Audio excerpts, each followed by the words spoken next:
मेरे class 12th के योद्धाओं, कैसे हो आप सभी लोग और कैसी चल रही है आप लोगों की बोर्ड एग्जाम की तैयारी। आई होप कि आप लोग अच्छे होंगे और जम के बोर्ड एग्जाम की तैयारी कर रहे होंगे। आज का ये क्लास बहुत स्पेशल है। इस क्लास में आप लोगों को गद्यांश पढ़ाने वाला हूं और प्लस आप लोगों को भैया पद्यांश भी पढ़ाऊंगा। ठीक है, गद्यांश और पद्यांश दोनों पढ़ाने वाला हूं और ये वीडियो देखने के बाद आपका जो गद्यांश पद्यांश है ना वो बिल्कुल क्लियर हो जाएगा। ठीक है, और बहुत इंपॉर्टेंट गद्यांश पद्यांश पढ़ाएंगे जो आपके बोर्ड एग्जाम में ना हिंदी के पेपर में 100% आएगा। यही गद्यांश पद्यांश आएगा और आपका 20 नंबर पक्का हो जाएगा। 10 नंबर गद्यांश का प्लस 10 ही मार्क्स आपका पद्यांश का, ये 20 नंबर आपका पक्का हो जाएगा इस वीडियो को देखने के बाद। क्योंकि मैं आप लोगों को बताऊंगा कि आपके बोर्ड एग्जाम में जो गद्यांश आएगा जो पद्यांश आएगा वही मैं आप लोगों को पढ़ाने वाला हूं और 100% आपके बोर्ड एग्जाम में यही गद्यांश आएगा और साथ में अभी मैं आप लोगों को पद्यांश भी पढ़ाऊंगा पूरा। ठीक है, देख सकते हो पद्यांश भी पढ़ाऊंगा, तो बहुत ध्यान से देखना और वीडियो को लाइक भी कर देना, शेयर भी कर देना, चैनल पे ना तो सब्सक्राइब भी कर लेना। देखो सबसे पहले हम लोग पढ़ेंगे मेरे प्यारे लाडलो गद्यांश को। सबसे पहले हम लोग देखते हैं गद्यांश को और ये आपके बोर्ड एग्जाम के लिए वेरी इंपॉर्टेंट है। अपनी कॉपी में नोट कर लेना, ठीक है, और पेपर में जाके मिला लेना। आपके बोर्ड एग्जाम में यही गद्यांश आएगा। देखो क्या पूछ रहा है, देखो गद्यांश बहुत आसान होता है, मैं आपको ट्रिक भी बताऊंगा, टेंशन मत लो। देखो सबसे पहले आप गद्यांश को ध्यान से पढ़ो। आप गद्यांश पद्यांश तभी आप हल कर पाओगे जब उसको ध्यान से पढ़ोगे, क्योंकि सारे क्वेश्चंस का आंसर आपको उसी में मिल जाएगा अगर आपने एक बार ध्यान से पढ़ लिया।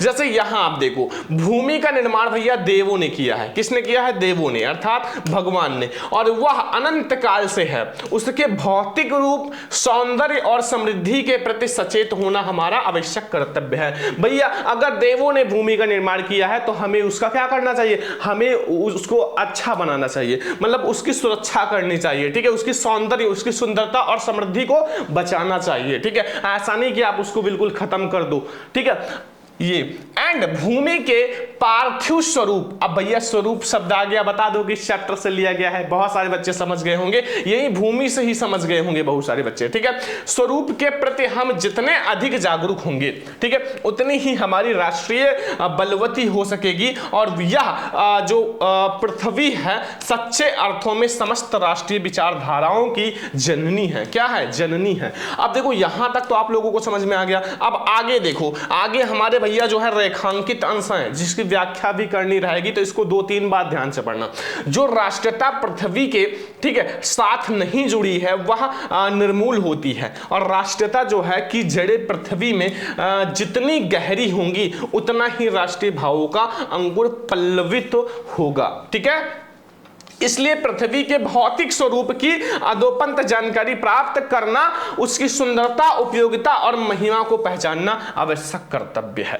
तो सबसे पहले आप इसको पढ़ो भैया। पेपर में आपके हिंदी वाले पेपर में ऐसे ही लिखा रहेगा। सबसे पहले आप भैया हिंदी वाले पेपर में जब आप पेपर देने जाना तो गद्यांश आएगा, तो गद्यांश को सबसे पहले आप 2 बार पढ़ना। ठीक है, 2 बार जब आप पढ़ोगे तो आपको उसका क्वेश्चन का आंसर समझ में आ जाएगा, ये हमारी गारंटी है। ठीक है, अब देखो इसमें हमारा क्वेश्चन क्या क्या है। देखो सबसे पहले उपयुक्त गद्यांश के पाठ और लेखक का नाम लिखो। भैया 10 नंबर का ये क्वेश्चन आएगा, मतलब इसमें आपके जो गद्यांश है वो 10 मार्क्स के आएंगे और इसमें आपके कितने? 5 क्वेश्चन रहेंगे। ठीक है, 5 क्वेश्चन, एक क्वेश्चन आपको 2 नंबर देखा जाएगा।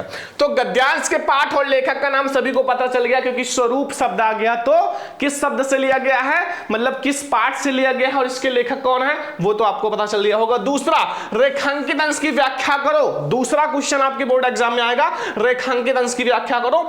तीसरा है राष्ट्र भूमि के प्रति हमारा आवश्यक कर्तव्य क्या है। भैया अगर आपने इसको ध्यान से पढ़ा है ना तो सारे क्वेश्चन का आंसर बता दोगे। भैया किस पाठ से लिया गया है, इसके लेखक कौन है, और ये जो क्वेश्चंस है ना इसका भी आंसर बता दोगे कि राष्ट्र भूमि के प्रति हमारा आवश्यक कर्तव्य क्या है। ठीक है, अगला क्वेश्चन 4 नंबर, किस प्रकार की राष्ट्रीयता को लेखक ने निर्मूल कहा है। ठीक है, एंड 5वां क्वेश्चन, यह पृथ्वी सच्चे अर्थों में क्या है।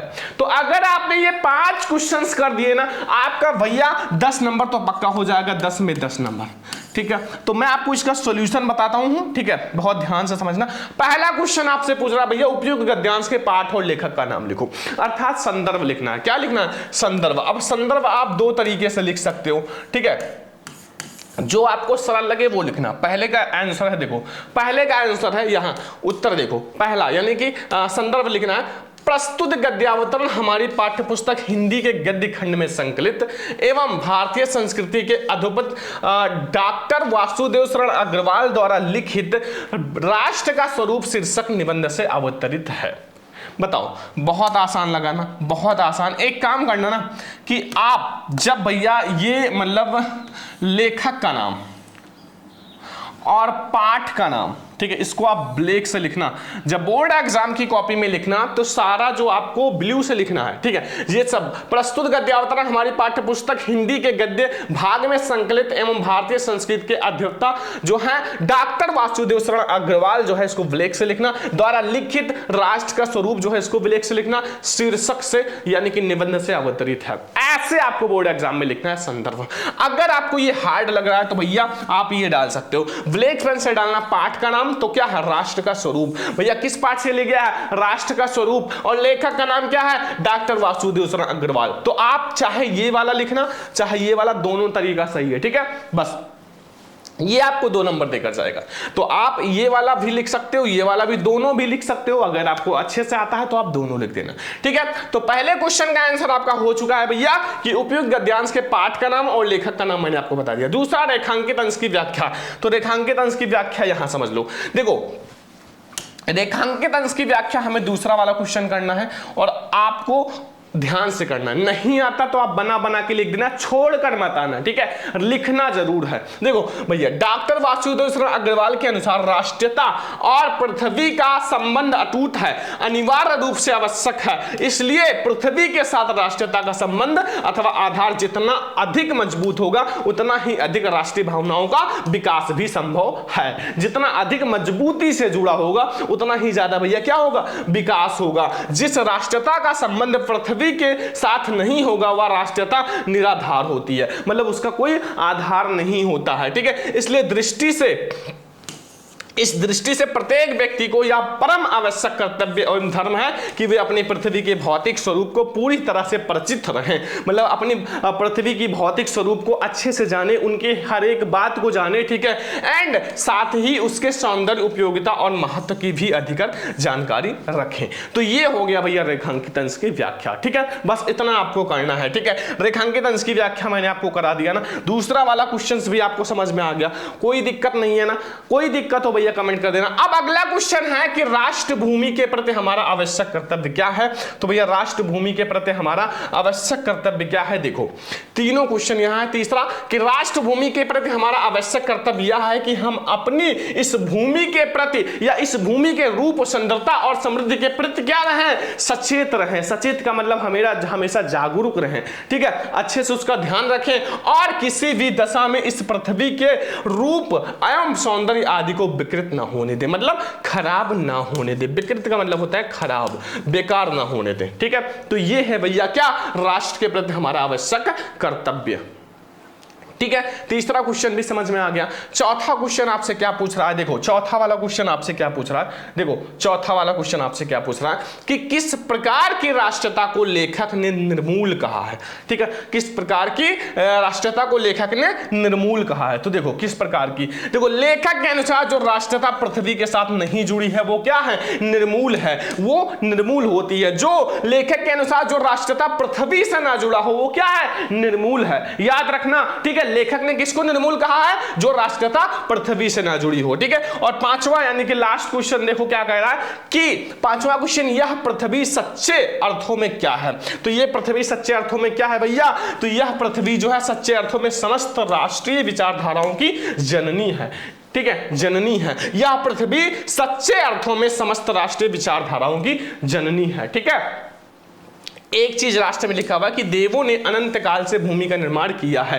तो अगर आपसे पूछे भैया भूमि का निर्माण किसने किया है, तो देवों ने अनंत काल से भूमि का निर्माण किया है। ये मैंने एक्स्ट्रा लिख दिया है ताकि अगर एक आध क्वेश्चन चेंज भी हो जाए तो आप लिख देना, क्योंकि अगर इसकी जगह ये आ जाए कि पृथ्वी का निर्माण किसने किया है तो याद रखना कि देवों ने अनंत काल से पृथ्वी का निर्माण किया है, ठीक है। तो मैंने आपको 5 क्वेश्चन करा दिया, ठीक है। आज से आपको गद्यांश हल करना है। देखो गद्यांश में आपके 5 प्रश्न रहेंगे और आपका 10 नंबर का रहेगा और पांचों प्रश्न बहुत आसान है अगर आपने एक बार गद्यांश को ध्यान से पढ़ लिया तो। ये आपको गद्यांश समझ में आ गया ना, पूरा गद्यांश मैंने आप लोगों का सॉल्व करा दिया विद क्वेश्चन का सारा क्या आंसर आप नोट कर लो या स्क्रीनशॉट ले लो। सबसे पहला गद्यांश 2 तरीके से लिख सकते हो, फिर मैंने आपको रेखांकित अंश की व्याख्या करा दिया, फिर आपके तीनों क्वेश्चन। ठीक है, तो गद्यांश समझ में आ गया ना। तो चलो अब मैं आपको बताता हूं बोर्ड एग्जाम में पद्यांश कौन सा आएगा आपके 2026 बोर्ड एग्जाम में, क्योंकि वही पद्यांश आएगा। तो चलो देखते हैं।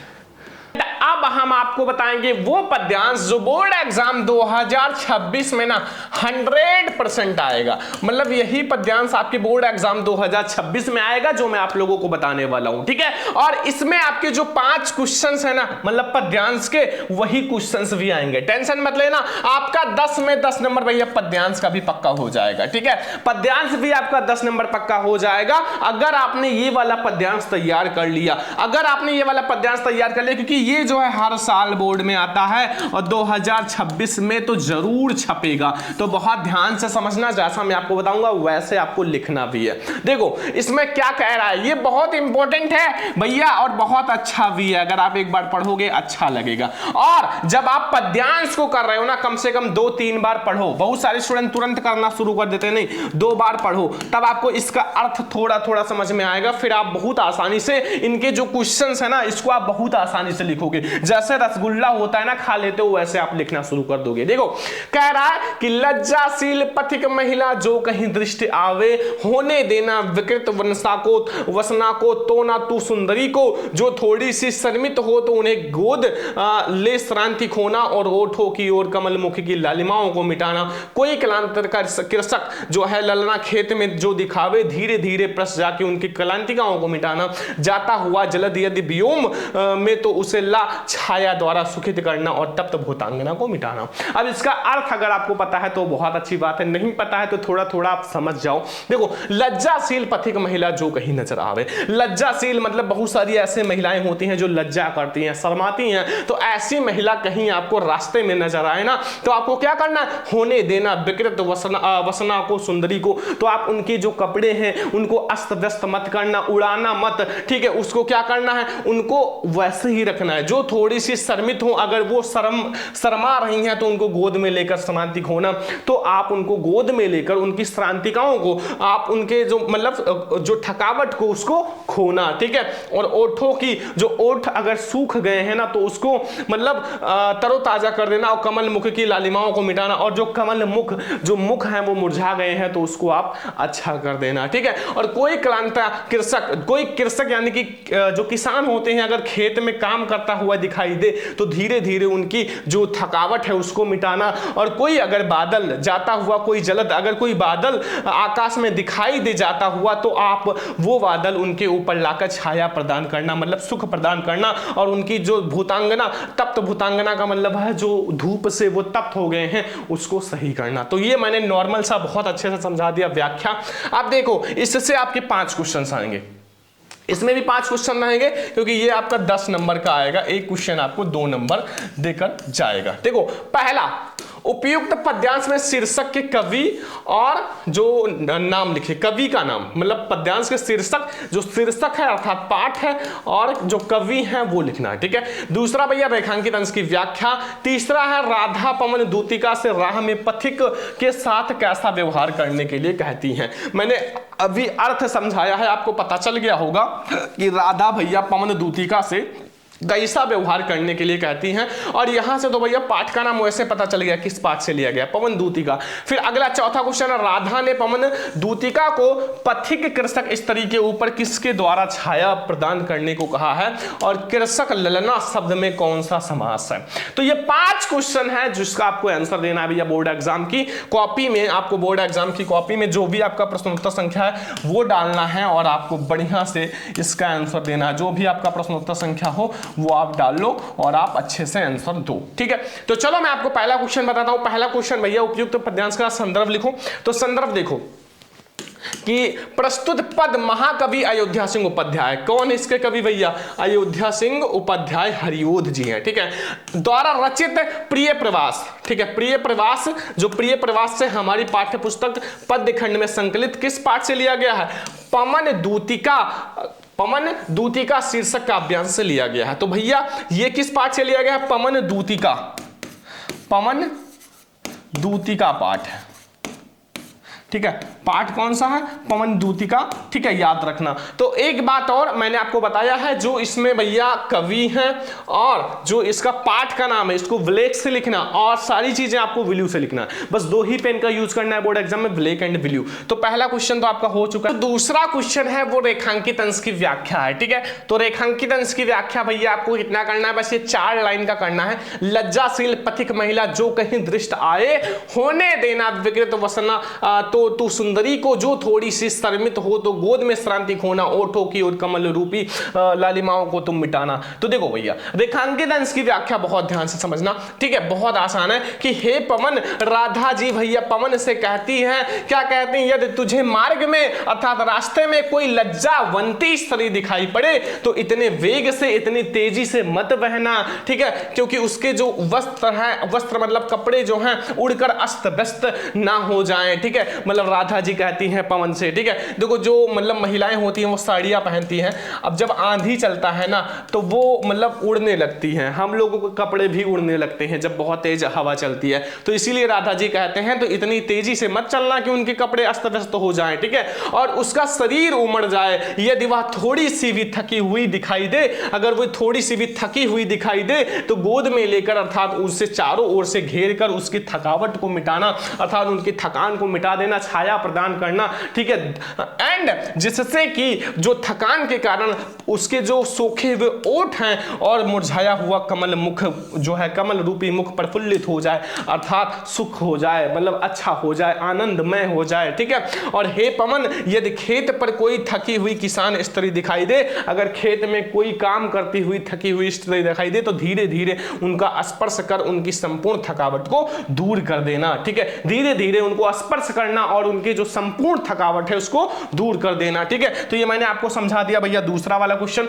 जो कि रेखांकित अंश की व्याख्या है। अब तीसरा वाला क्वेश्चन समझो मेरे प्यारे लाडलो, तीसरा वाला क्वेश्चन ध्यान से समझो। इसमें क्या पूछ रहा है कि राधा पवन दूतिका से राह में पथिक के साथ कैसा व्यवहार करने को कहती हैं। मतलब राधा जो है, राधा जी पवन दूतिका से राह में अर्थात रास्ते में पथिकों के साथ, जो पथिक हैं उनके साथ कैसा व्यवहार करने के लिए कहती हैं। तो देखो तीसरा क्वेश्चन का आंसर देखो,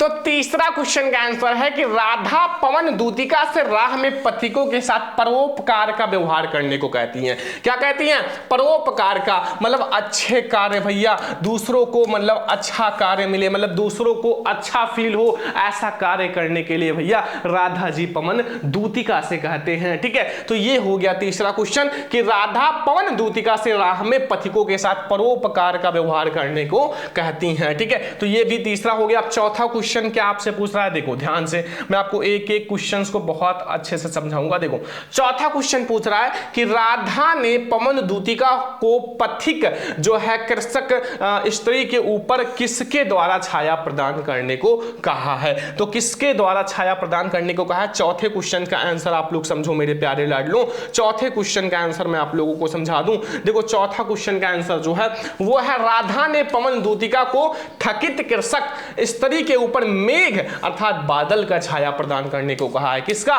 बादल का छाया प्रदान करने को कहा है। तो ये चौथा क्वेश्चन हो गया। पांचवें क्वेश्चन में आपसे क्या पूछ रहा है मेरे प्यारे स्टूडेंट, देखो पांचवा क्वेश्चन आपसे पूछ रहा है कि कृषक जो है ललना शब्द में कौन सा समास है। कृषक ललना शब्द में कौन सा समास है। तो पांचवें क्वेश्चन का आंसर आप लोग समझ लो क्योंकि बहुत ज्यादा इंपॉर्टेंट है। पांचवा क्वेश्चन का आंसर है कि भैया जो कृषक ललना शब्द में तत्पुरुष समास है, कौन सा समास है? तत्पुरुष समास है, तत्पुरुष समास है, ठीक है। तो ये पांचों क्वेश्चन आपको समझ में आ गया ना, पांचों क्वेश्चन आपको समझ में आ गया, ठीक है, जो आपका पद्यांश का है।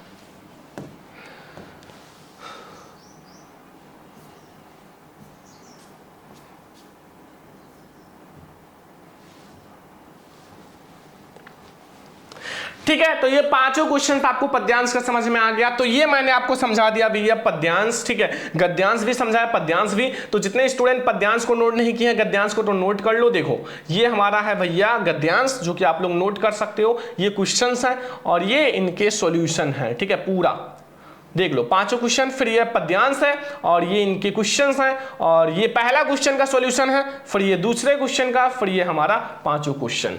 तो आज का ये क्लास कैसा लगा कमेंट करके जरूर बताना। और 10 नंबर आपका गद्यांश का, 10 नंबर आपका पद्यांश का बिल्कुल पक्का हो गया भैया। जो मैंने बताया है वही 2026 बोर्ड में आएगा, जाओ यही आएगा, पेपर में छपा है, देख लेना पेपर में। तो चलो इस वीडियो को लाइक करना, शेयर करना, चैनल पर सब्सक्राइब भी कर लेना। हम लोग मिलेंगे नेक्स्ट इंपॉर्टेंट वीडियो में, तब तक ले जय हिंद, वंदे मातरम।